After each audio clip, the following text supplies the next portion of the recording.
presidente Lula postou há pouco uma foto no mar. Escreveu o seguinte, a gente vai mostrar aí para você. Reencontro com o mar para começar 2024 com muita energia para rodar o Brasil. O presidente também dá o crédito à primeira-dama Janja da Silva por essa foto.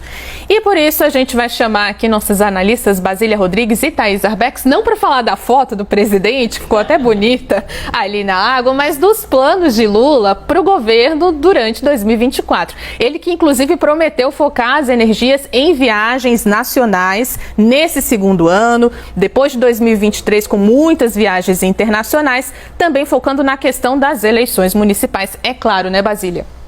Pois é, olha, o presidente Lula deve voltar aqui à capital federal amanhã, depois desses dias aí de descanso no Rio de Janeiro. É a última previsão do momento do Palácio do Planalto, né? Será que é hoje? Será que é amanhã? A última informação dá conta de que Lula estará aqui em Brasília amanhã pela manhã. Tem agenda? Até aqui, seus aliados dizem, não tem previsão. Mas a gente sabe que ele tem muito trabalho pela frente, muita pressão para decidir quem é o próximo ministro da Justiça. O tempo está acabando, está exíguo. Ainda mais porque o recém-escolhido ministro do Supremo Tribunal Federal, Flávio Dino, deixará a pasta da Justiça, vai assumir sua cadeira no STF. Semana que vem, a efeméride do 8 de janeiro, muita pressão para que Lula, até lá, saia então com esse nome de quem é o novo ministro da Justiça. A gente pode então prever que nessa volta de Lula, depois desta imagem ensolarada no meio do mar, né, tirando fotos, ele tenha muito trabalho aqui por Brasília para definição desse ministro na pasta da Justiça e também saber se vai acionar aquela reforma ministerial agora ou esperar mais ali março, abril para decidir se faz outras mudanças, outra dança das cadeiras aqui pela esplanada dos ministérios. A gente ainda tem,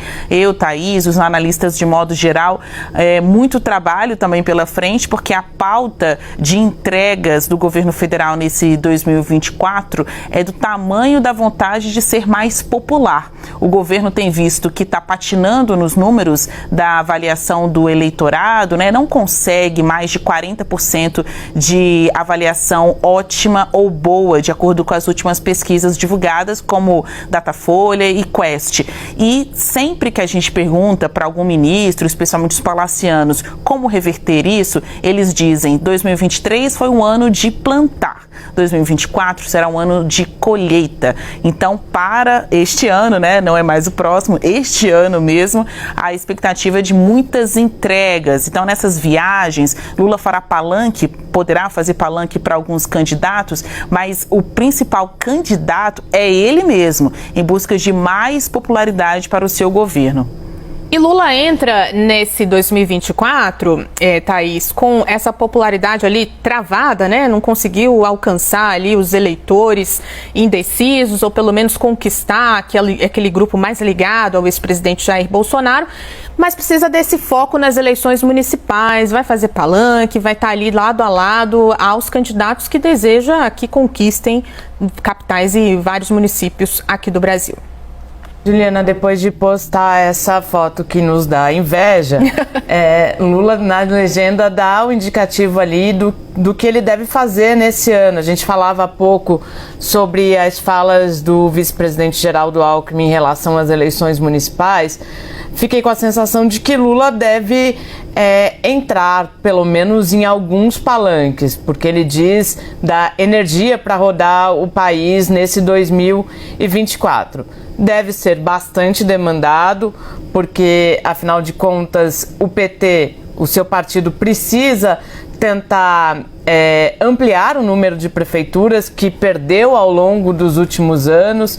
Isso é um dado bastante interessante, porque, afinal de contas, as eleições municipais, elas servem como uma formação de base para as eleições gerais em 2026. As de 2024 serão isso, tanto que a gente sempre trata o ano de eleição municipal como um ano de meio ano aqui em Brasília. O Congresso meio que para, porque os deputados estão interessados também em olhar para as suas bases, em ajudar nas eleições de seus prefeitos, para que em 2026 eles consigam ter cabos eleitorais suficientes para garantir suas próprias reeleições.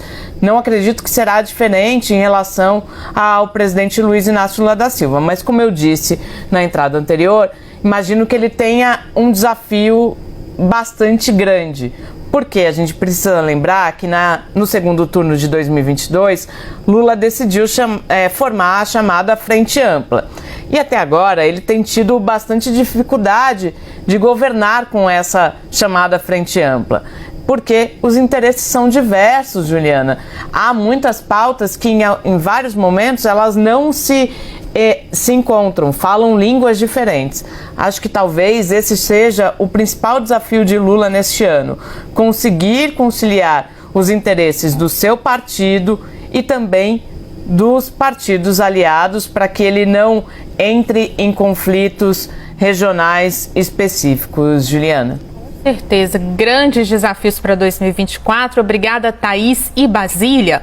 Falando sobre Congresso Nacional, o presidente da